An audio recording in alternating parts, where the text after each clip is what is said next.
Fellow Falcoholics, what is up? It's Draft Eve here on the Falcoholic Live. I'm your host, Kevin Knight at Falcoholic Kevin, joined once again by Tre'Shon Diaz at Trey3Sean, stepping in for Adnan, who had a good reason for not being here tonight. So we're not getting on Adnan's case, but Tre'Shon stepped in at the last moment, and of course we appreciate Tre'Shon and love Tre'Shon's takes. So which, if you haven't watched yesterday's episode of Tuesday Takes, after this episode would be a great time to do that if you're trying to scratch that draft itch and watching this, tomorrow morning or whatever. I know before I would watch this show, I would just be ravenously consuming any draft content to get me through to 8 p.m. and that's probably what I'll do tomorrow, to be honest. There's a lot of other great content creators, but watch this stuff first, then move to that. But Tre'Shon, welcome back to the show after what feels like I just talked to you. But happy to have you back. How are you doing tonight?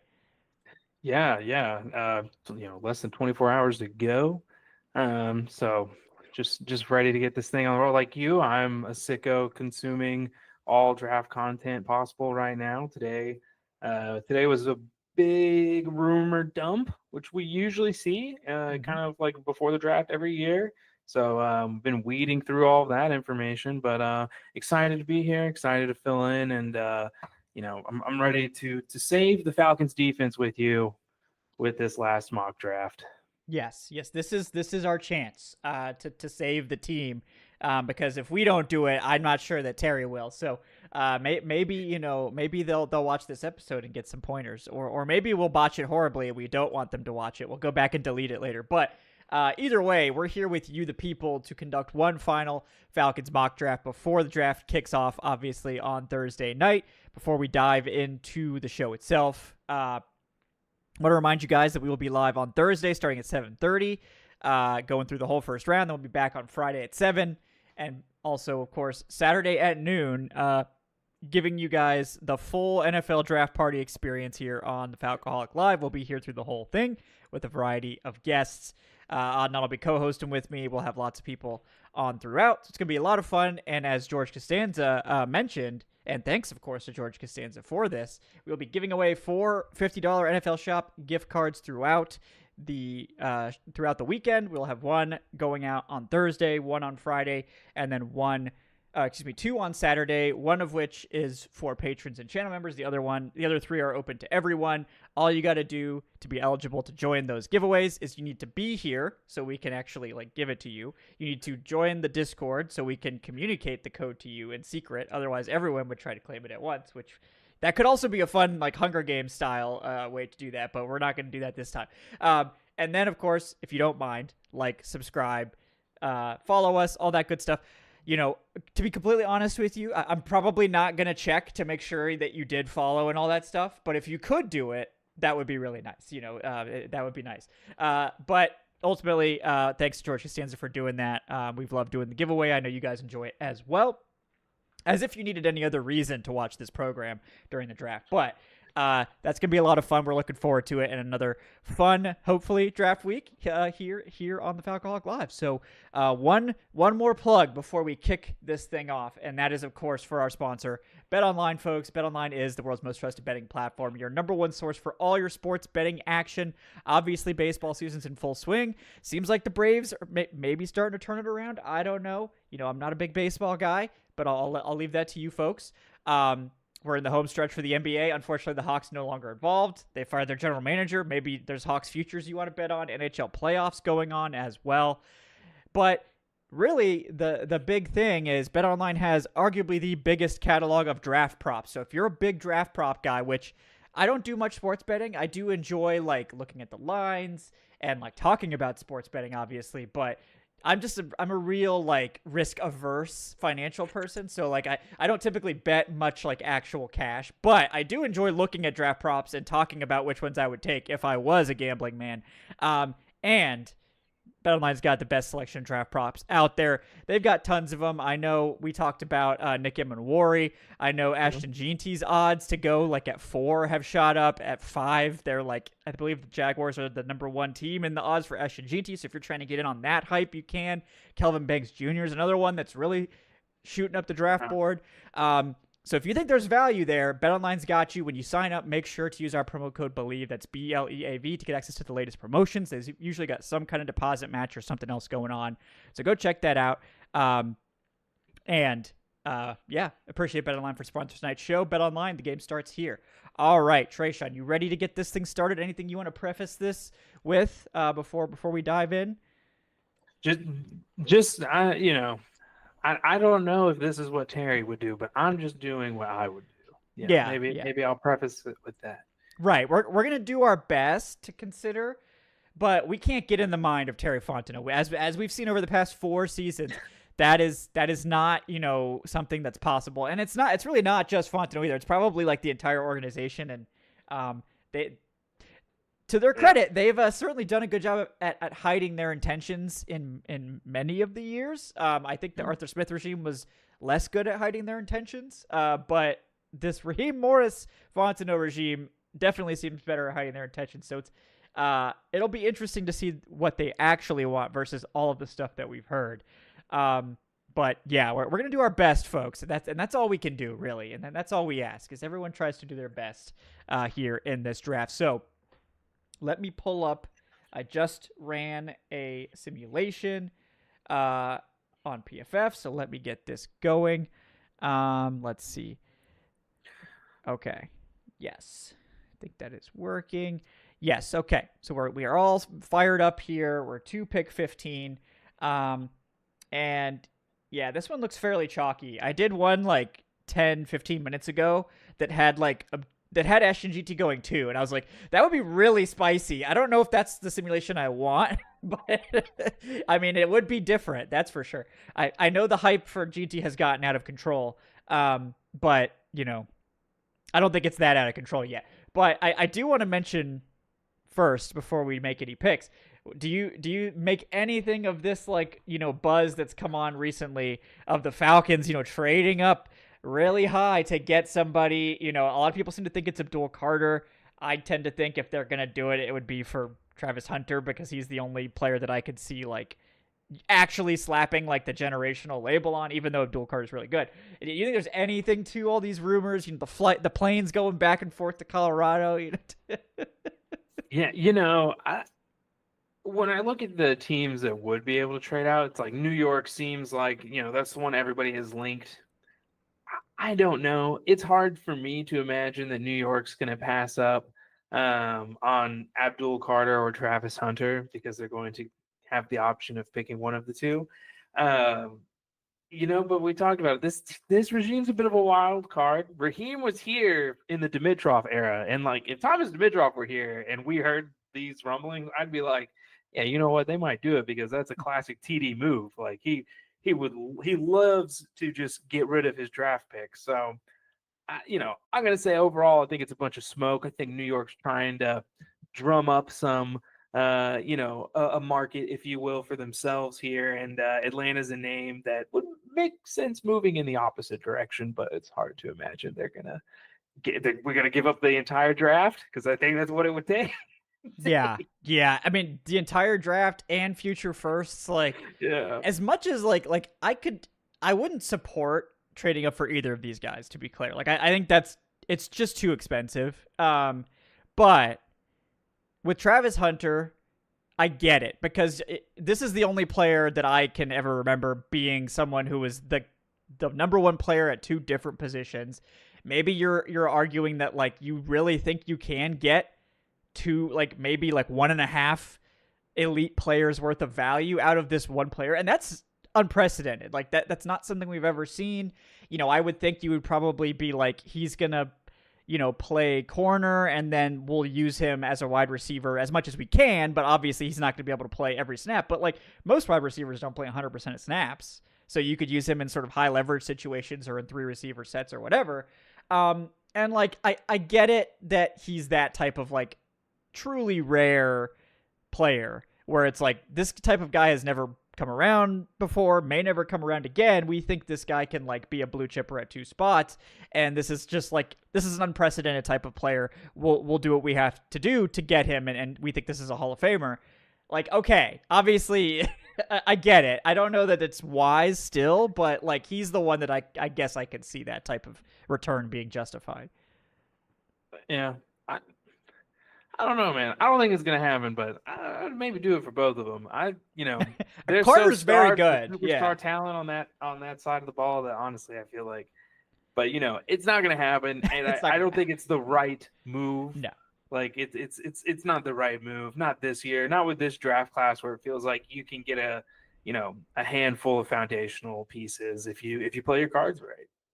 Yeah. It would be probably not the best move, but God, the content though. I mean, geez, like just the content. I'm salivating over the content alone. Sure. that if you want to like hype up the fan base like crazy, and you shouldn't make moves that impact probably the next 2 or 3 drafts to make the fan base happy, but that would be one way to do it. That's for sure. That is one easy way to do it. It's one easy trick. The weird trick. You just trade your whole draft for the number 1 player, but. We're not going to be considering that in this mock draft, folks. But what we will consider is what the Falcons will do with this 15th pick. So here we've seen a number of players come off the board that the Falcons could be interested in. Like I said, it's fairly chalky. We did see some stuff reflected, which is that the Jaguars are apparently likely to go offense. That seems to be the buzz, not Mason Graham.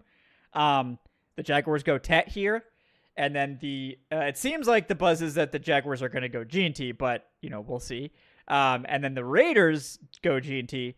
The Jets actually take Shedeur Sanders, which, okay, I guess. You're ruining my Justin Fields dynasty stock, but whatever. And then, I mean, I guess you could do that. And then we have the Panthers take Membu at 8, which makes no sense to me. And then we have, but like, look, the draft isn't going to make sense. Like there will be people that do weird shit. So this probably, like, I know everyone's going to be like, wow, this isn't accurate. Well, we don't know what's accurate yet. So everybody calm down there. I like how my computer spit out a lot more than yours. Yeah. Yours is a terrifying scenario. Yeah, this is a weird one. But something interesting is, of course, that we see 3 offensive tackles go, and that Will Campbell goes at 4, Armand Membu goes at 8, interestingly, and then Kelvin Banks ends up going 12 to the Cowboys, which would probably infuriate the Dolphins as well. So there is a potential scenario for a trade down here. In terms of teams interested, apparently the Seahawks are interested, which I find kind of weird. And then, nothing else really, but we can, if you really would like to make a trade, we can definitely just finesse it. I mean, I've spent a lot of time researching potential trades. I think in this scenario, obviously the Texans would be someone probably looking to get up because it's really just Josh Simmons. And if you love Josh Connerly, maybe those are the 2 tackles left. Yeah. Walter Nolan's still here. I don't know if anyone's really jumping up for Nolan, but he does seem to have a lot of fans in this class. Malachi Starks, Mike Green, Jahdae Barron, Jahad Campbell, Will Johnson, all those type of guys are here as well. But to me, it seems like if people are comfortable with the medicals, this could be a spot where the team who loves Josh Simmons is potentially considering coming up. But what do you think about how the board sort of looks at this stage? Gross. To be honest with you. Not great. Yeah. Not too good. We got so there's no Mike Green available. No, Mike Green's there. Yeah. Oh, okay. So Mike Green's there. Starks, Green, Barron, was Walker there. Walker's gone. Walker ended up going 9 to the Saints. Williams. Yeah, let's see. Michael Williams still there? He actually went early. He went 10 to the Bears. There's talk rumbling that he could be the first one of the Georgia defenders to go. Yeah. I thought I was gonna be clever, being like, oh, we should take Mike Hill at 15, but he's not even here, but he seems to have gained a ton of steam in the last couple of days, so we'll see if that pans out. But yes, there is Mike Green. You win Mike Green here, honestly. Yeah. I mean, we could just play it straight up here in the first round, which, as much as I think we both know that the Falcons are going to be trying to trade down, the actual chances of a trade down are probably, relatively speaking, low. There does seem to be quite a bit of buzz that, the Falcons, will they or won't they take Mike Green? There seems to be quite a bit of disagreement there. We talked about that yesterday too. I still don't know, and I would be inclined to take Mike Green, obviously, in this scenario. maybe they Reading would hearing lean. that they might be Yeah. in on Pierce now too. Yeah. Which, People saying that hearing that Pierce and Green are both on the table for Atlanta, which would be a very big shift yeah. internally for their own scouting department. Hmm. Yeah. Kind of crazy stuff. Obviously, I think Malachi Starks is probably their fallback option if they don't love who's here. I Yeah, think they love Starks, and they could always just go that route and be happy.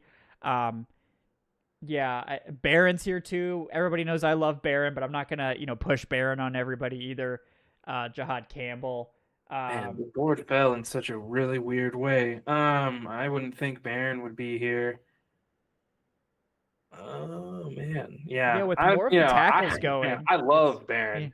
yeah, I still think for me it's Mike Green here. yeah. I think so too. I mean, I think Mike Green is the one that I would certainly lean to here. People in the chat, let us know your thoughts too. Like, are you guys all? I know we got William Amy saying Mike Green is his guy. If we don't get Mike Green, I'm gonna lose it. Okay. We William, we're probably gonna go that route. But if you guys got takes on Mike Green, throw those out there. I do want to get to George Costanza's donation here real quick. George with the $2. Thank you so much, George. He says, at least we don't need a quarterback in this draft. RIP Titans. Cam Ward, QB6 last season, going number 1. I think we should take Starks, but I'd rather just trade 15 and 141 and Kirk's contract for Jalen Ramsey. Hashtag super hot take. I mean, if the Dolphins would take Kirk, that would be great, but they won't. That's the only problem with that scenario. Yeah, if we were picking one spot ahead of the Dolphins, there could be a lot of fun trade scenarios going on, but yeah. The Dolphins aren't going to get any real compensation for Ramsey, I don't think. He's been dealing with a lot of injuries. He's not that expensive to the team trading for him, but like he hasn't really been Jalen Ramsey like lately, and that's kind of the issue. Like, you're trading an expensive veteran. I'm sure they'd be hoping to get a day 2 pick, but they're not going to. They're probably hoping for a 4th. Now, I would consider trading a 4th for Jalen Ramsey. Would that be a deal? It would be a 2026 4th because, like we talked about, I think earlier, like they can't really move him before June 1st. But I would definitely move a 4th for Ramsey. I think that there's enough in the tank left for him to like really play the safety role, kind of like in his twilight years of his career. And I think he'd be worth the money. And like you said, it's really not too bad what the acquiring team is going to take on. But I would send a future 4th for him, I think, in a heartbeat. Yeah. I do wonder, like, if we could risk, because I know like the Seahawks want to trade up. I wonder what we could actually get for like a trade down that small. Like, I mean, they said it looks like the Seahawks would part with a 3rd to move up 3 spots, which seems rich to me. But I mean, that's first round value for you. But yeah, I don't know if that's like actually realistic that they would like actually trade a 3rd to move up a couple spots. I don't know who they'd be coming up for either. Maybe like, that's a good question. I'm not sure. That is interesting though. That's an interesting. I mean, maybe like Nolan if they love Nolan. Yeah. But yeah, we could probably just go Green here. Although I do think if a small trade down like that were to present itself, like they'd obviously consider it. But you just want to roll with Green, and we'll see if we can pick up some extra picks in the second, maybe. I'm trying to roll with Green. Yeah, I think I'm gonna roll with Green here. Yeah. All right, guys, we're doing it. The chat agrees with Mike Green. And we do have Chris with the $2. Thank you, Chris. Says Nick Scorton in a trade down. I like Nick Scorton too. That. I wouldn't hate that either. That move at all. Yeah. All right. So we got Mike Green here at pick 15. We're gonna let it roll to 46 here, and we'll see if we can make anything happen here, depending on what's going on at pick 46. All right. So at this point, Falcons are on the clock at 46, top of the board per PFF. We got Kevin Winston Jr. at safety. I know Trevor Sickham is a huge Kevin Winston fan, so that's why he's so high. Shout out to Trevor. We got Omar Norman Lott, the pass rushing defensive tackle. Tyleik Williams, the nose tackle. Savon Revel from East Carolina, the corner. Braden Swinson at edge, who we took in our last live mock draft. Darius Alexander, Princely, Mielen. So quite a lot of guys here. We also have 3 trade offers. We have the Seahawks at 50. The Seahawks really want to make a deal with us. They are desperate to get our pick, apparently. We also have the Packers at 54 and the Patriots at 69 are the 3 teams that want to trade. Obviously, a lot of good players on the board here, too. 50 is not too far from here, four picks. 54 is not too bad either. 8 picks away. Mm-hmm. Do you feel like you'd be happy with missing out on the 8 best players you see? Right. Do you feel good? Yeah. Or would you rather, the Seahawks trade down at 50 is interesting. Yeah, it's like, I'm not sure what we could get. Like maybe a 4th and a 5th or something like that. But if we want more than like a 4th, we probably have to go to 54 at least. It looks like there's a chance we could get 87. Maybe if we threw in the 2 7s, we have a 52% chance of getting 87 in that trade down. And you know me, I love to trade those 7. No.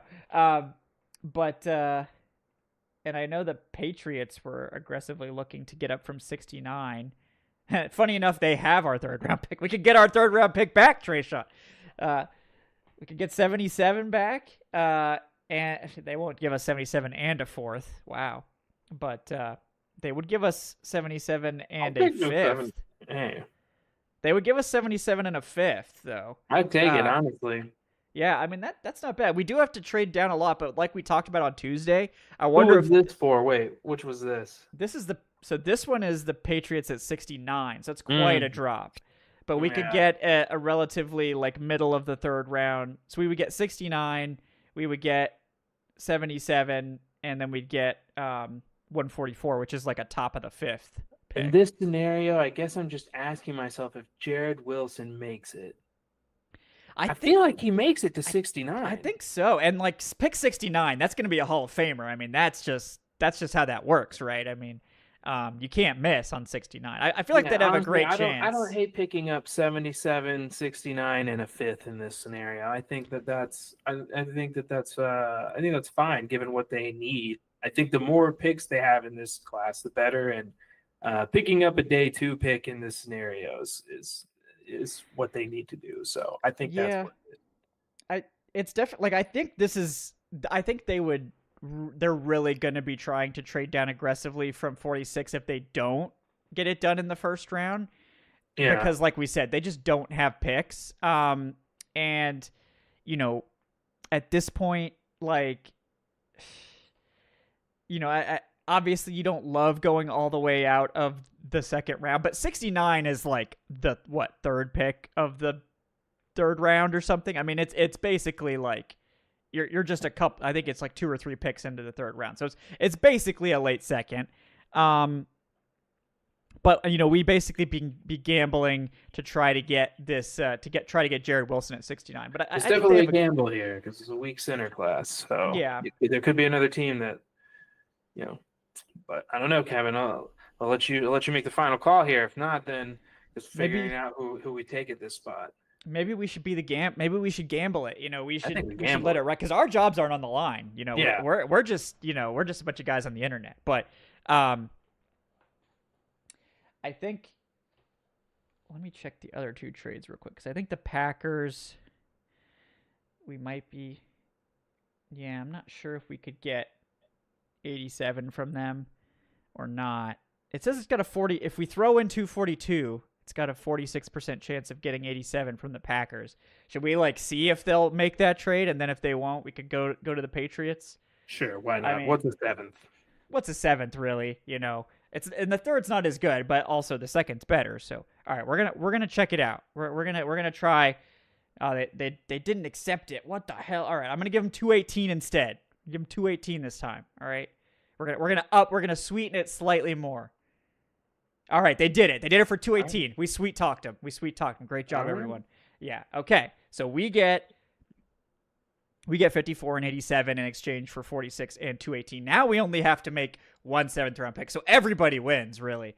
But yeah, Stephen B in the chat, who thought Kirby Joseph would be the NFL's highest paid safety? Not me. Not this guy. I can tell you that. So, all right. So we're going to see what we got here at 54. All right. Lots of great players still left on the board here. Omar Norman-Lott, Darius Alexander, Princely Umanmielen, Demetrius Knight, Bull Rush McIntyre, a.k.a. TJ Sanders. Amakuba's here. I mean, a lot of great players still left on the board. So probably Falcons feeling pretty good about this trade. Yeah. We should probably take Jared Wilson. Are you sure? Maybe we could let it ride until the third round. I'm like, there's no way. I don't think Makuba's making it to that next stop. But I wonder. Yeah, I think they would take Jared Wilson, right? Yeah, I think they would. But me, I would take Darius Alexander. Darius Alexander's here. I mean, Omar Norman-Lott's good too, but I think Darius is the more 3-down player. But we could go your guy that you took, and I have, I know my guy Thor Nystrom loves Drew Kendall as well. He has him as his center too, and considers him a day 2 pick, basically a late day 2 pick. So we could let it ride for Drew Kendall a little bit later. I would be happy with Kendall at 118, but I don't know. I guess it would be do we think that is it worth passing on Darius here or one of these guys, second round guys for, a center in Jared Wilson, who's the, best center in the draft?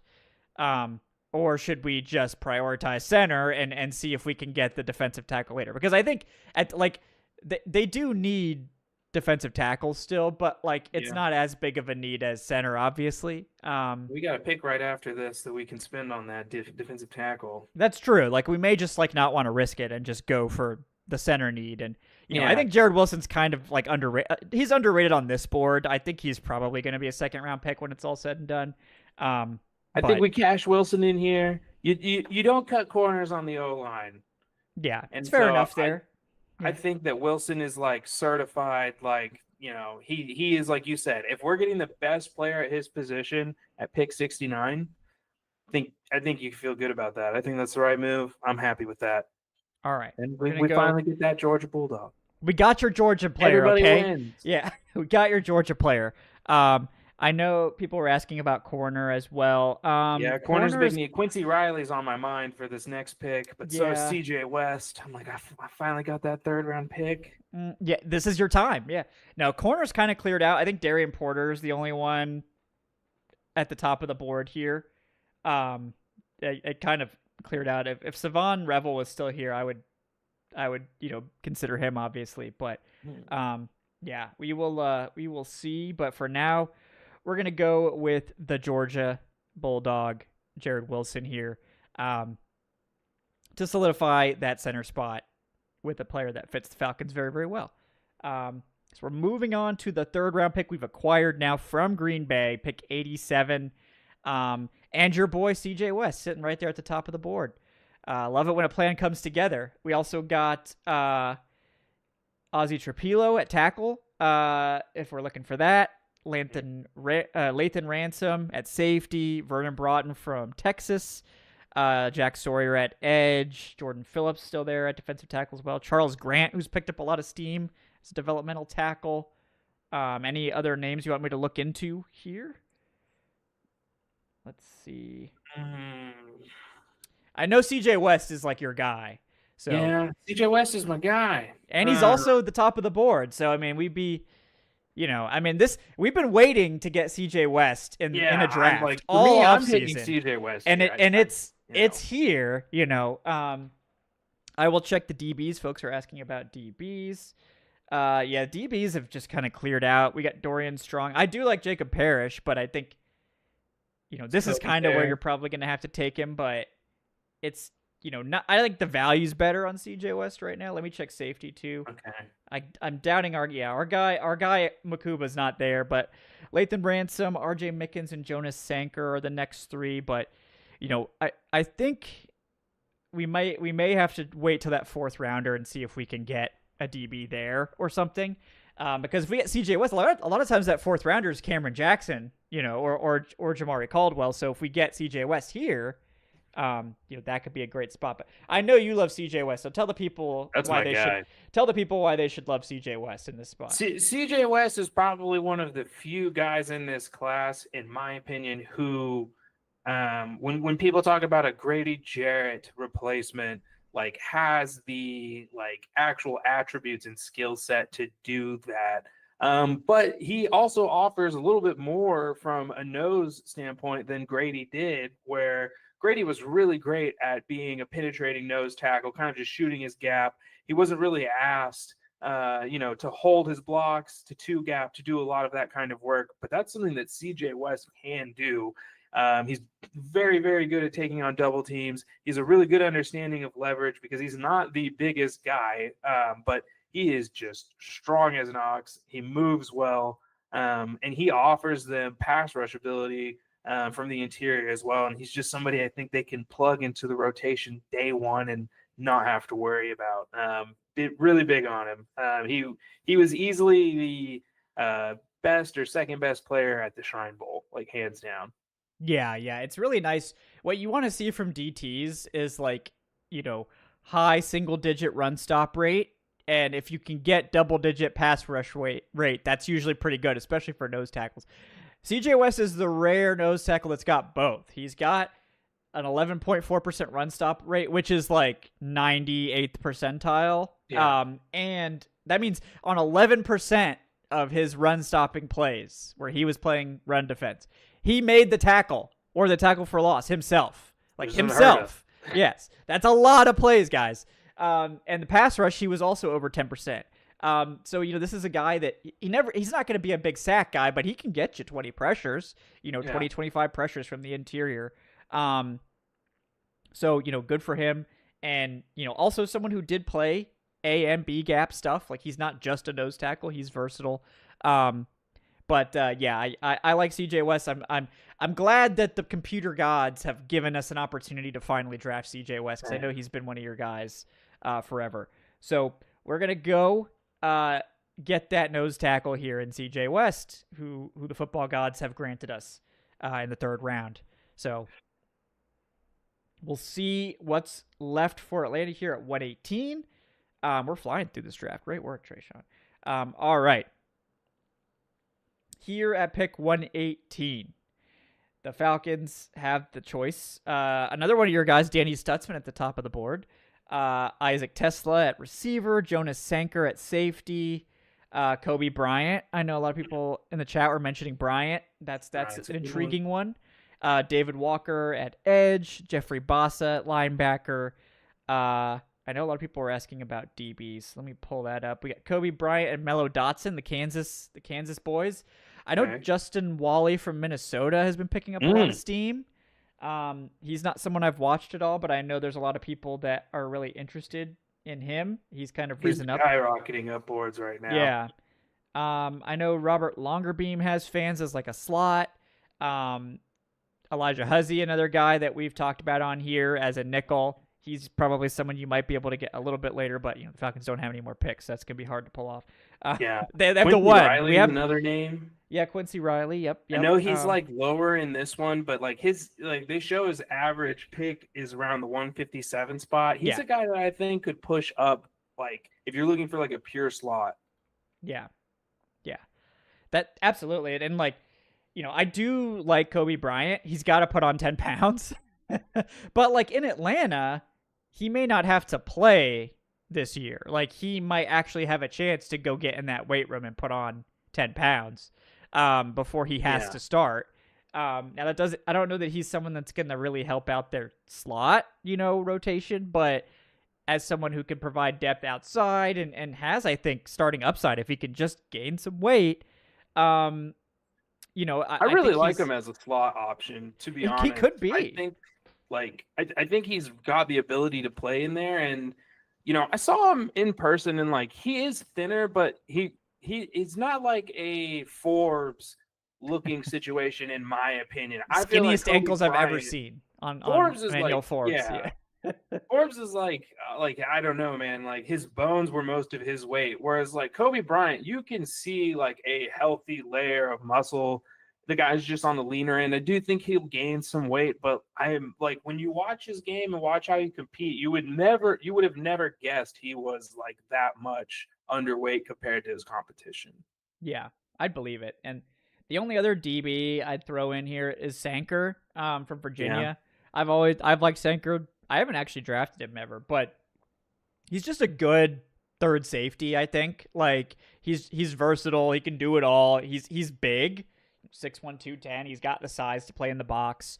I don't think he has like high end upside or anything, but I do think he's like a guy that's probably going to play like 8 years in the NFL as like a third safety. And if he has to start, it's fine, Not necessarily flashy, but I do like him.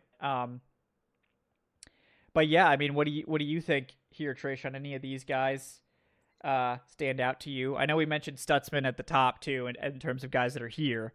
But yeah, I mean, I think it sounds like maybe we're looking at like Kobe Bryant in this spot. So A DB makes a lot of sense here. Is Chase Lunt still around? let me see. Hold on. I imagine he is. I think he's ranked Search. in the little bit lower end, but Yeah, if yeah, him or Logan Brown are around, those are two other names yep. that I think could make a Mm-hmm. lot of sense. I don't know if they really want to or feel like they have to leave with that developmental tackle in this year's class, but Yeah, both Brown and Lunt are here, so that's an option too. Offensive tackle. They do seem like they really want to draft an offensive tackle. Like they've been hyping it up, at the top. But I think this time, like I think tackle could be in play. I mean, I think I haven't watched Lunt as much. I did watch some Brown, and he does seem pretty intriguing to me. As a developmental tackle, Lunt seems based looking at his stuff seems kind of similar. I think Lunt's a little bit bigger, maybe. Lunt's like, and I know that people are going to hear this and be like, I'm out. Lunt is very much like a Caleb McGarry clone. He's a Yeah. giant. He's like 6'7". He's got he's got almost 2,000 snaps at right tackle, like just right tackle. He's been a career one. He moves great. He's not like the heaviest tackle. Like, I don't know if people remember when McGarry came out, he actually was not like, he was a little bit slimmer than he is now, and like Lunt would kind of also need to bulk up a bit. But he is like, they ran wide zone, outside zone. He is a prototypical outside zone tackle. Arm length, he's a 33-inch guy. He's barely above the 32-inch threshold. So again, he's like McGarry in that he struggles with length, all that kind of stuff. But he makes a ton of sense to me. I'm with you. I think Brown, I can see what I see what they like in him as a developmental prospect. He's not like my favorite option, I think, but like both of these guys are very similar. They're 24. They've had I think they've had both a decent amount of snaps. So it feels like both of them in play here. So I don't know if there's one way or the other, or if you think we need to go grab the DB more. Like DB definitely feels like the bigger need now. Yeah, and like you said, yeah, Lunt's arm length concerns me a little. I think Brown's thing was his are like almost 34-inch arms. So that helps him a little bit in that sort of setup. But I mean, Kobe Bryant is higher on the board, and I agree that's probably the bigger need. I wonder if the Falcons are just like obsessed with taking a tackle, even if it's not the biggest need. They just seem interested. But yeah, I mean, I think I could go for I think I could go for either like Kobe Bryant or one of the tackles. I don't know if you have a preference in terms of what you think the team is going to do, or just what you want to do. I mean, that's fine too. I think if it's the team, I think that the team is taking maybe one of those tackles here. I think they throw a flyer on it.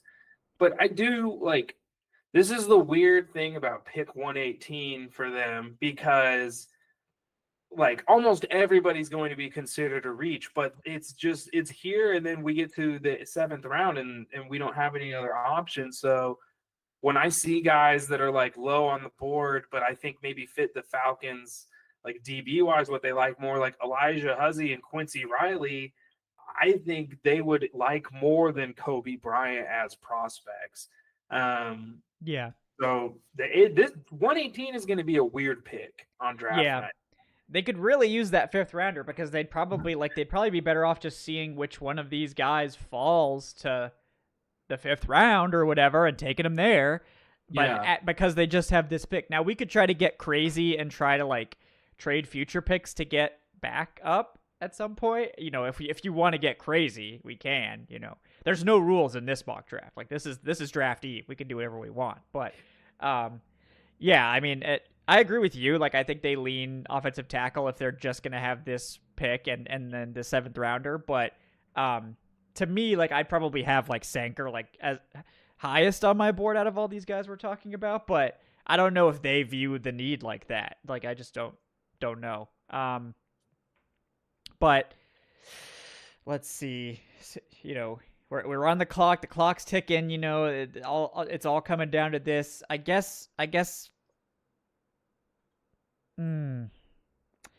I lean.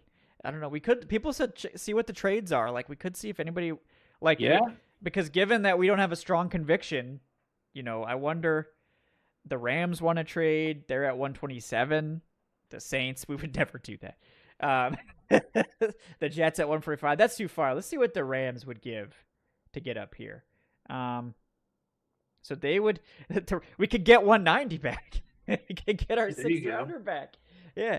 To drop, you know, 9 spots in the 4th round, we could get 190 back. I mean, that's not so bad. I don't know what you think about that, but like if we wanted to tackle, I think we could probably do that. Yeah.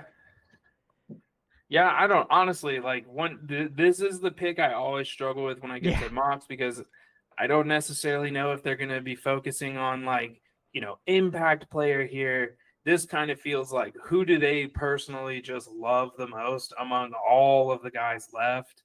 And to me, it feels like they've done the most work on the tackle class. So that's probably where they're going to lean. Like they're going to lean into the O-line with this pick. And I think this is why they've been doing so much work is because they're expecting maybe Grant or Brown or Lunt to fall down in this range. So, you know, I think I don't know. I think I'm maybe taking Quincy Riley here, but I think that they're going to take one of those tackles. Yeah. I wonder if we, you know, there's nothing saying we can't make more than one trade. We could just drop a few spots, 9 spots, pick up a 6 that they don't have, see who's there, and maybe we could squeeze in one of these DBs, you know, in the 6th round. I don't know. Could get crazy with it. Because I don't think any of these guys, like Riley's not going to go, I think, in the next 9 picks, and I don't think both of those tackles are going to go either. So I think it's a pretty easy trade to take. You good taking it and dropping a little bit? We'll see what happens. All right. Rams wanted Isaac Tesla. All right. So Kobe Bryant does go, but everybody else is still there except Sanker's gone, but I figured that would happen. So so the tackles are still there. Quincy Riley's still there. I mean, I guess at this point, let me see. I'm trying to figure out if I have anyone I feel like there's a chance we could get Huzzie or Riley or one of these guys with that 6 we picked up. I think by the time we get to that 6th rounder, the tackles will both be gone. They're higher in terms of ADP, like more like in the 150s. Let's see.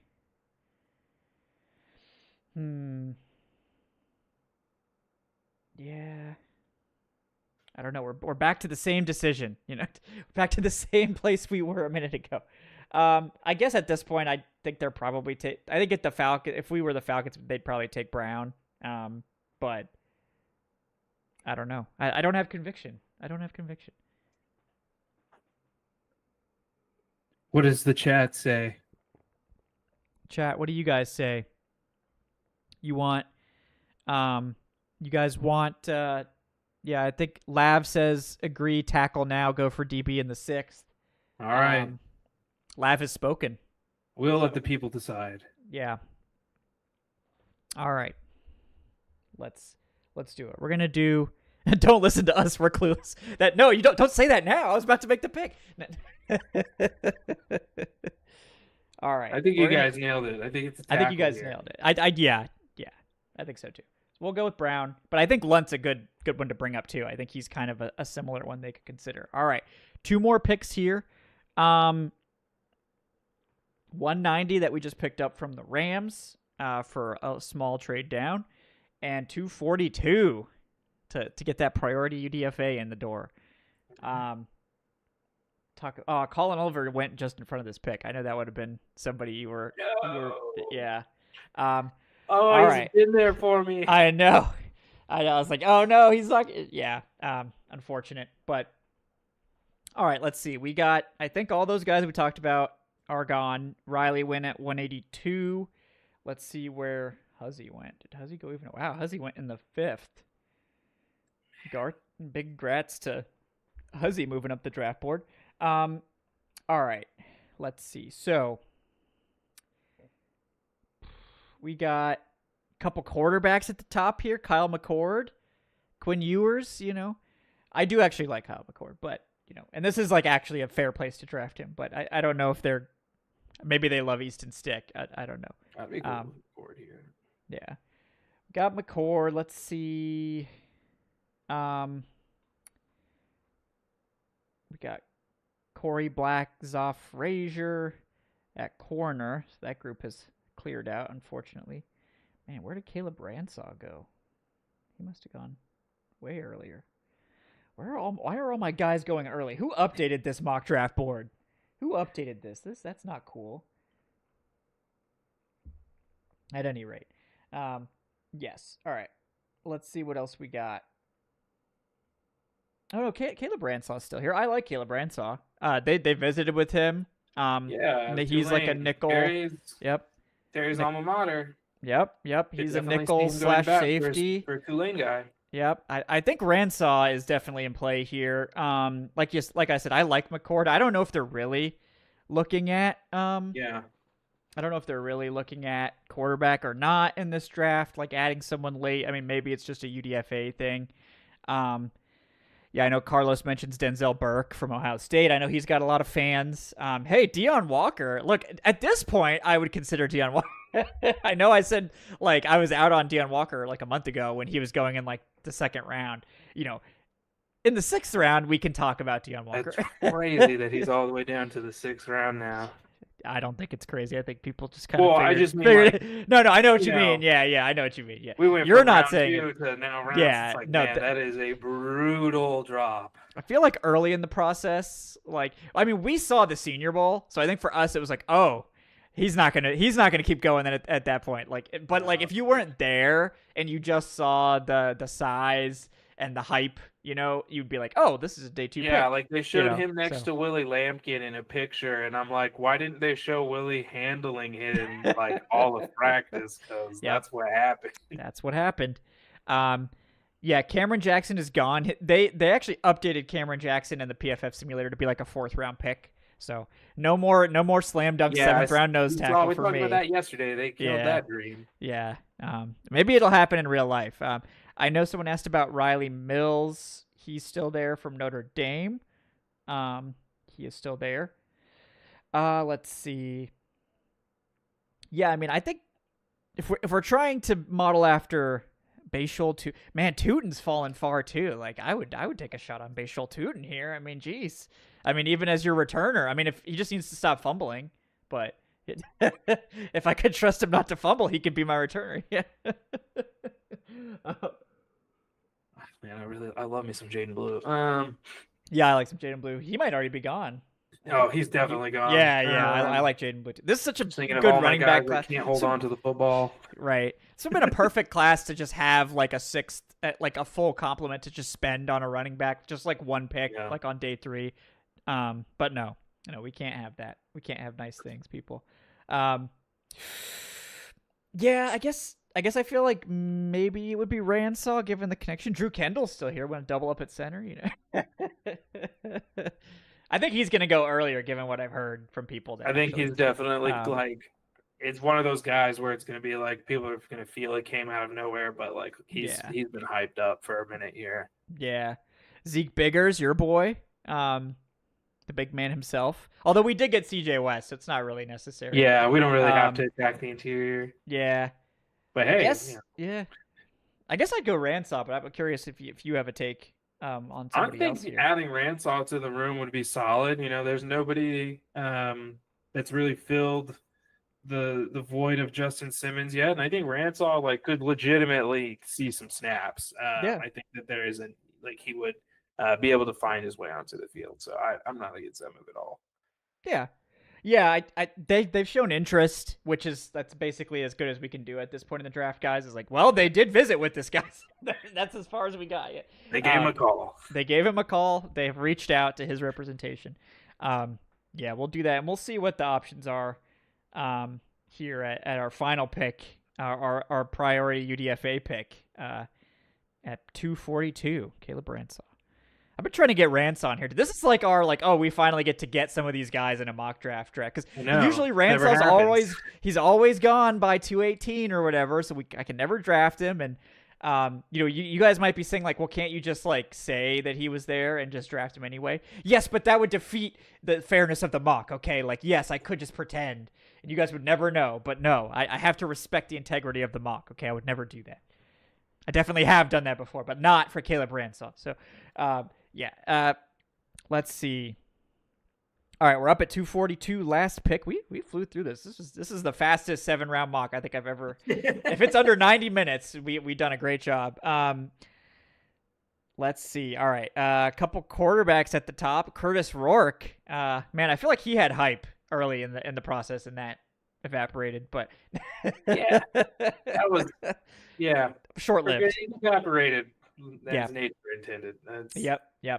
Leave it at that. Max Brosmer from Minnesota, quarterback. Jalen Conyers from Texas Tech, who I actually do like as a tight end prospect. Number of running backs here. My boy LaQuint Allen from Syracuse. Big fan. A lot of wide receivers. I think LaJohntay Wester's here. We've had him in this mock before. I think I had LaJohntay Wester in my first mock. Big Wester fan here. Yeah. If we're looking for that special teams receiver, not gunner guys like returner. He can't play gunner. Yeah. But this man has some juice. Yes. He is juiced up. Let's see. I don't know if there's any guys you like in this range that you want me to check and see if they're here too. I have not really at this point. Yeah, really. Anyway, I'm Zeke Biggers being here is great, but that is nice. Let's see. We did take a DB. I like to take Mac McWilliams or BJ Adams from UCF in this range. They visited with both of them. They're both sort of safe. BJ Adams is a big cover 3 outside corner, whereas Mac McWilliams is more a feisty slot guy. But we just took Ransaw, so we don't really need to take another DB. Ollie Gordon, I mean, at this, he's really fallen from grace, but he's still a good player. That'd be a ridiculous. Oh yeah, I think getting Ollie Gordon at this pick is pretty crazy. Would have no issue with moving off of Jace for Ollie. Right. Yeah. No, I mean, I don't know what went on with him this year. It just wasn't the same, it seems like. But, I mean, anyone that puts up 1,700 yards. Yeah. His quarterback was a 40-year-old man, and they just stacked the box on him every play. And, no, he's not Ginty, who could exploit his stacked boxes at the same level, but he's still a very good player. Yeah. Ricky White from UNLV. I think the Falcons visited with him, the wide receiver. Okay. Yeah, I mean, I guess, I know someone in the chat mentioned Keaton Crawford. I like him as well. If we didn't just take Ransaw, I'd probably be more into him. I guess, I mean, I like Wester. Now that we mentioned it, I like Gordon too. Like you said, I think he would be a big upgrade over Jace, as it's probable that they're gonna either trade Algier or let him walk. So, getting another running back in the building to like get in the system for a year, like buying low on Ollie Gordon to me makes tons of sense. Like I mean, back when he was like a day 2 prospect, I was like, I don't know. Given this year's tape, I'm not sure, but like basically a priority UDFA. I mean, that's like okay, yeah, he's huge. I mean, and productive. So, yeah, I mean, do you have a preference between like Wester and Gordon in this spot? I know it's like asking you to pick your favorite child. Lean Yeah. Wester a little. Yeah, like that hurts me to say. I know. It really but hurts if me you to think say. it, then it must be true. Like it must But be it's legit. like So. Ray's got 1 year left. Agnew signed a 1-year deal. He can do what both of them do. So like it is a little like duplicative, but I think that it's still worth it. And like in the long term is a move that makes a lot of sense for them. And I think getting him in the 7th on a 4-year deal would just be really, really smart. Because he clearly fits one of the receiver types that Robinson likes to have in the building. Yeah, I agree. I mean, obviously, wide receivers have more value than running backs, and it's Ollie's just kind of the the way better it is. player for sure. Like it's hard for me to pass on Ollie here, honestly, because you can make the same argument, like you said. It's like TA is definitely going to walk. The fact, like Atlanta might offer him something, but if his management is not going to take it, in my opinion, because it's going to be a low ball. For what he's going to want to go start. Yeah, he's going to want to go start. So, and I kind of wish they were a little bit more aggressive in moving him this offseason, because there were teams that, even with this great running back class, traded for running backs. So I think that ship has sailed. But yeah, Ollie makes a lot of sense. I don't want to choose this one. I don't want. Don't make me. Yeah. No, I that's funny. No, don't make. I know this is really rude that I even brought up Ollie Gordon. Yeah, but I feel like if you would pick Wester like over Gordon, that's like all the information that we need, right? Because like if you would choose that of anyone, then it must be totally legit. Like there's so. I know I will make the pick, so you don't have to. You can look away while I click submit here on the Jonte Wester over Ollie Gordon. Maybe we still got Gordon as a UDFA. I don't know. We can't rule it out. There's only like a handful of picks left in this draft. So, I know it's the second we make this pick, Tre'Shon's on the phone to Ollie Gordon, like, "Hey, bud, if you don't get picked, if you don't get drafted, you're coming to Atlanta, right? We're getting you on a plane. It's allowed now. We can make your travel arrangements, in advance." Right. Yeah. Oh God. Yes. And shout out, Brandon Brass says we took Rourke's brother back in August of 2024. We should take the other Rourke. Can't argue with that. Brandon. We did also have Chris asking about Jack Kaiser. I do like Kaiser. Kaiser is very underrated. Yeah. Jalen Reed too. Yeah, I mean, I like both of those guys. I think again, it's like it's hard to get them in these mocks for Atlanta because those are like great like early to mid day 3 picks, and like the Falcons have one early to mid day 3 pick if you don't make trades. So, yeah. There's a couple of guys we have this year where I'm like, I like your teammate that's draft eligible more. Like I really like Pat Bryant, out of Illinois. I'm like, oh my gosh, this is like a better version of Casey Washington. Pat Bryant is nice. And Kaiser, same thing, where I'm like, I like you more as a prospect than I like JD Bertrand. This is like really frustrating for me, but Kaiser is a great get. We saw him at the Senior Bowl and he definitely stood out there, which all-star event sucks for linebackers. Like it does. It's hard. It's so hard to stand out. You can't tackle. It is like the worst position group to be in. You have to do these stupid one-on-one running back receiving drills that are like geared at like putting you on a highlight reel, and it's just not. It's not a fun place to be. Yeah, no, it's a tough spot. And I respect all the linebackers that show up. Because you're probably going to end up on a highlight reel. Same thing with the safeties. They will like make the safeties do one, like even the strong safeties, they will make you go one-on-one with receivers, and then they'll let you go one-on-one with running backs and stuff too, which is like, okay, maybe you have the advantage there, but they will, like if you're going to the Senior Bowl, like you're fully prepared to get postered like by somebody. And that's just the way it goes. But I respect everyone who wants to go compete. We like players who compete here. That's right. But yeah, guys, real quick recap. Not a recap. This is a great draft. Okay, there's no crap involved. Edge Mike Green, pick 15. I know there's been a lot of buzz.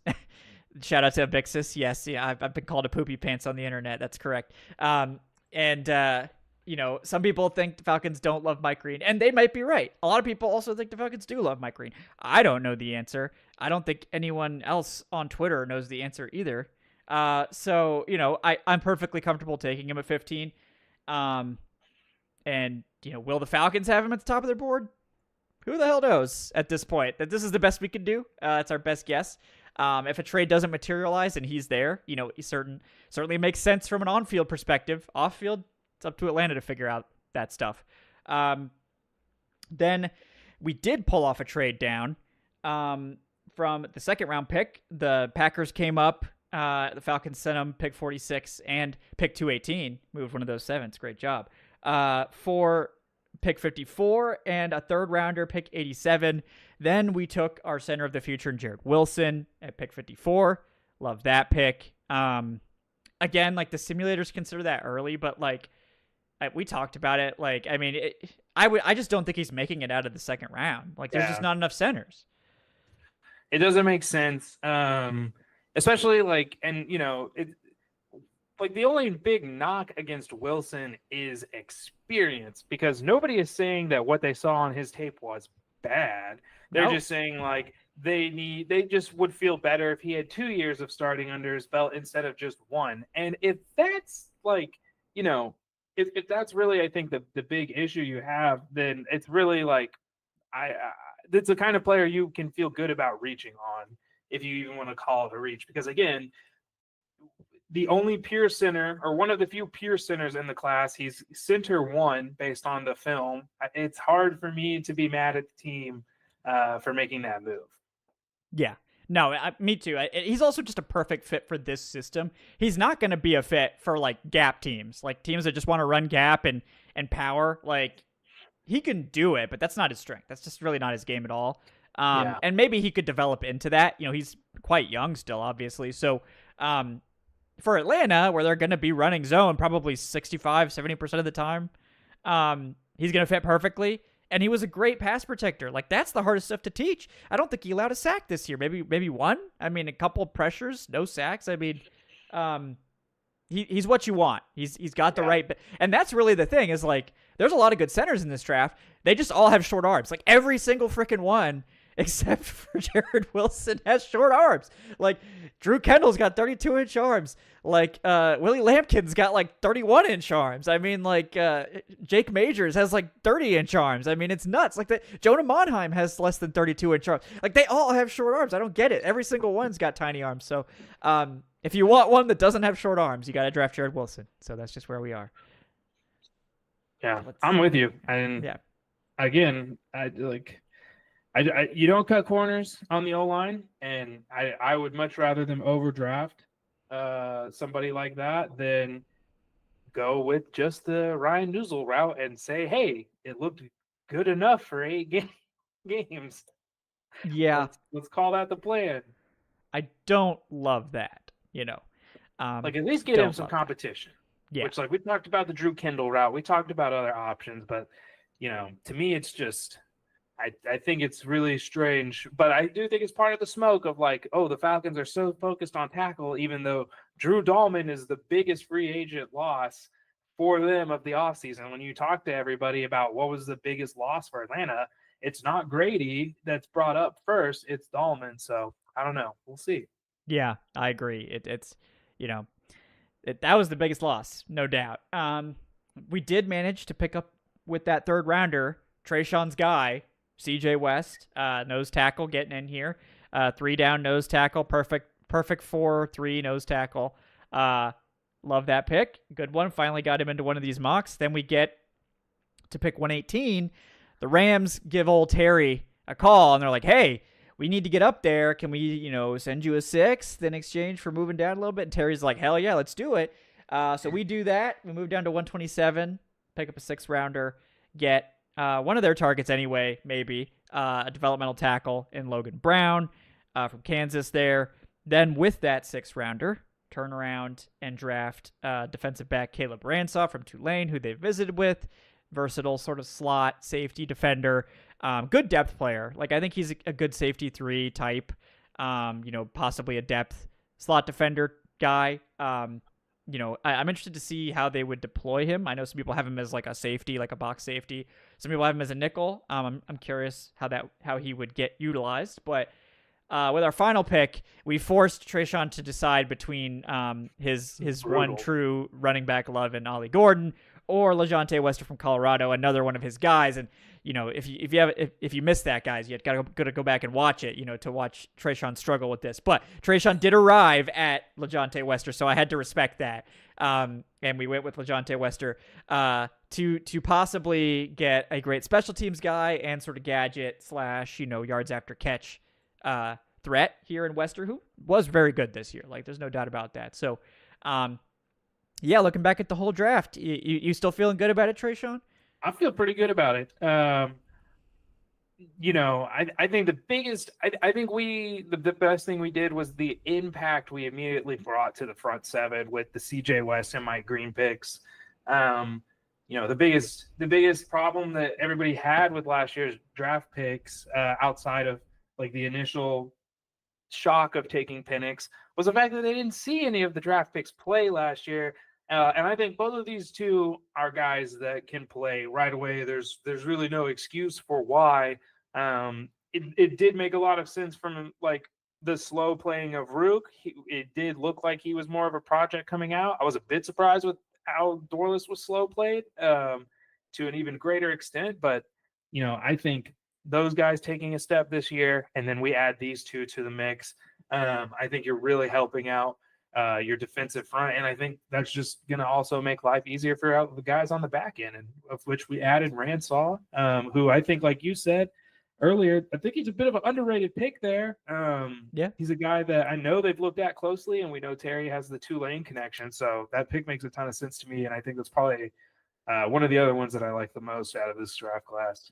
Yeah, I agree. I'm curious to see how it plays out. I do think if the Falcons aren't in on Mike Green, I would say Mykel Williams. In this mock, he went before 15, but I think Mykel Williams as like a top 15 pick has gained a ton of steam, which kind of like feels like it's reverted to like how it was like earlier, and then now it's come back. Like it felt like he was kind of drifting towards the back half of the first. Now he's back in the top half, but you mentioned, I think, you mentioned Shamar Stewart too. I think he's definitely their type. I mean, look at Rook. Like, I mean, he's their type, like no doubt about it. I know Daniel Jeremiah just put out his final mock where Mike Green fell out of the first round entirely. So, take whatever you want from that, and guys. I believe that could happen. I believe it. Yeah. One of the biggest, smoke screens could be that teams aren't super concerned about Green's off the field issues, but in reality, they might be far more worried about it than they are. And if they are, like, honestly, hey, good for the league, because that's a moral, hill that they usually don't die on or will look the other way at. We're all under the assumption right now that everybody's cleared it and that, everybody's cool with it. And, there are teams that definitely don't have him on the board. Yeah, I agree. I think there's definitely teams. We just don't know which ones. And like, even if he's on the board for some teams, he may be behind other players that they like better, So we'll see. He's definitely maybe the biggest wild card now, given his range of outcomes. Like, I mean, I think he could go 8 or he could go like out of the first round, So we'll see. It's gonna be fascinating. It's also like, definitely go look at DJ. DJ is the most plugged in of anyone, guys. So, he's still not right most of the time because nobody really is, right? But, DJ's is if DJ's hearing it, he's filtered it as best as possible. So, we'll see. We'll see. I think even DJ only gets about a third of the picks right, maybe half on a good year. That's a great hit and rate. That's good. Yeah, that's very good. So I wouldn't take any. Don't freak out over anyone's predictions, but yeah, I do think like Mykel is definitely someone who we should have circled at 15 as well. And Jalen Walker for that matter. I mean, if he does fall, the Falcons seem to love Jalen Walker. They like Jalen Walker much better than I do. That's for sure. But I guess at I this think they point, like. yeah, I know that you and I are not high on Walker. I think that if he is there, that they will most likely pull the trigger on that move. Though I'm with you. I think they really like him. I think they like, and I'm not trying to like give too much false hope to our UGA fans here, but I think they really do like a lot of the guys at Georgia. Like you said earlier, I think Malachi Starks is like their backup, like that's like their normal BPA type pick where they take London or Bijan or whatever. But like, no, they're going to focus on edge this year. I think if they didn't have that mentality of like, pass rusher in the first round like they are, then it would be Starks. But Wilson, I mean, there's a lot of guys that they could come away with. I think Mondin, I like the more I see of Mondin, I just feel like Ulbrich, I'm like, that's definitely like his mold of linebacker. So I don't know. Just fingers crossed. Fingers crossed for our dogs. Yeah. They seem like they're very committed to get, and we, Jared Wilson too. So like, God, if they can't draft one of these guys, they're just like trying not to draft a Georgia player. And I told people this, even though they don't believe me, but I'm like, Terry Fontenot has drafted a Bulldog in 50% of his Atlanta Falcons, tenure in terms of draft picks. So he's taken 3 total, more than any other school. So he might just keep adding to that list of, highly regarded Georgia Bulldog players that he's added to the squad. Yeah. The other like bold take I would have is I think the Falcons do trade down at some point. It may not be 15, but I think that they're going to do some kind of trade down. Like I think they kind of have to, and I think this draft kind of illustrates it. Like if you don't get these extra picks, you are so limited with what you can do. It's like first, second, huge gap, fourth, huge gap, 2 7s, and it's like it. You're so limited with what you can do there. Even if it's small trade downs just to grab some extra day 3 picks, I think they're gonna do it. So I would be surprised if they stand pat. Like I think they're gonna do some kind of move to acquire extra. Maybe that's trading players. I mean, who knows? Like. We've mentioned Kyle Pitts on this program. We've mentioned, obviously, Kirk Cousins, and a lot of people are like, oh, Easton Stick. Easton Stick's making vet men. Like, I don't think the Easton Stick signing has any bearing on anything. Get ready to fight your new fan base that loves some mid QB play, Kevin. It's the Easton Sticks.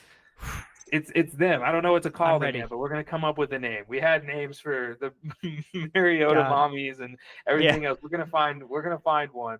For the Easton Stick, right?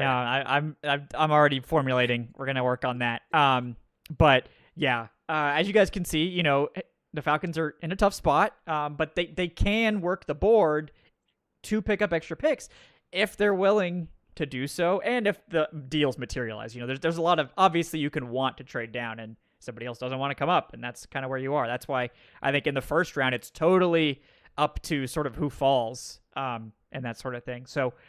They've made a trade in the second round like almost every single year that Terry's been the GM. So that's the odds-on favorite would be that they would move their second. But I wouldn't, I think this is the year. Like if they're going to trade down from their first round pick, this is the year. Or they're going to trade Travis Hunter and we'll make 1 pick and then we'll be done. So right. Or Carter, either one. But yeah, 2 for 1 with the Travis Hunter. I can already feel that press conference. Like, you were talking about impact. That's 2 picks. That's 2 players right there. Yeah. I mean, we can't argue with that logic, but guys, it's going to be crazy no matter what. This Falcons team, I feel like up until they were a calm, predictable team in the first round until last year. And now it's like, oh God, anything could happen. All hell could break loose. I feel like before it was like Bijan, I think everybody saw Bijan coming. I think London was pretty well telegraphed. Pitts pretty well telegraphed. Extremely well. But then, like, Raheem gets here, and it's like, oh, you've activated my trap card. It's Michael Penix. And then everyone freaked out. So I don't know. Like, maybe this is just a chaotic draft team now, but it's kind of like and the focus was all around the edges last year, and they went QB. And this year, it feels like the most public talk is around the tackles. And like we said, we're kind of like, all right, like, in round 1, I don't know. Okay. So I definitely feel like Raheem is playing more of the game. I know the Rams since, the attitude over in LA was F them picks, that people really never had a read on what they were doing. And so I think he wants to kind of have a sense of that here, like you're saying, in that, they could do anything. But, luckily for Raheem, I think he already knows that people already believe that the Falcons can do anything and will do anything. They are capable of anything. There's no doubt about that. But it's going to be a fun one. Make sure you guys come join us. Thursday, we're going to be going live at 7:30. Adnan will be here. We'll have a lot of guests throughout the evening. Friday, we're going to kick things off at 7. And Saturday, we'll be kicking things off at noon. We're going to be bringing you now. If the Falcons trade away all their picks for Abdul Carter, then, all bets are off. I mean, we'll probably come hang out, but I'm probably not going to stay until the 7th round on Saturday if the Falcons have no more picks. Okay.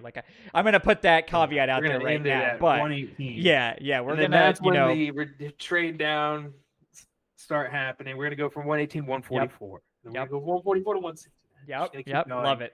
They're never going to let you go to bed. No, that they just want to. They'll trade away the 7th rounder, but it'll be 218, so I'll have to stay till 242. But it's gonna be fun no matter what, guys. If they trade all their picks for Travis Hunter, I'll just have to come on Saturday and take as many shots as picks they traded away for Travis Hunter, and then once I pass out, then the show will end. It'll be fun no matter what. Appreciate you guys hanging out with us tonight, enjoying this final live Falcons mock draft here on Falcoholic Live. Please like and subscribe if you haven't done so already. Thanks to everyone for donating, for chatting, hanging out with us. Really appreciate you guys. It's been a lot of fun. Been a very interesting draft season, very interesting off season. I know there's not a ton of hope right now, but nothing better in all of the NFL than the NFL draft for the hopium. Right. So it's coming. Right. An injection's coming Anything tomorrow, buddy. Yeah. Everyone's going to be an all-pro. Yeah. It's also just a lot of fun, and it's one of the most universally positive events in all of sports. It's just people are fulfilling their dreams. It's just great. It's a great event. It's a lot of fun. Great to see. All the stories are always awesome. Just seeing these kids get to realize all their hard work and stuff like that. So it's definitely a good part of the game to view, just so that you kind of, remember that these are people who, like you said, are fulfilling their dreams and having a great night. Yeah. If you could not shit on them when they're getting drafted, that would be ideal.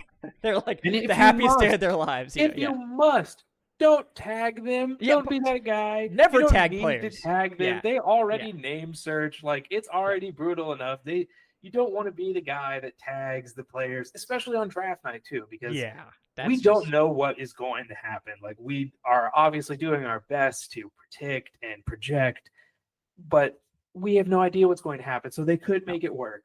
You don't want to be the guy that added Michael Penix last year.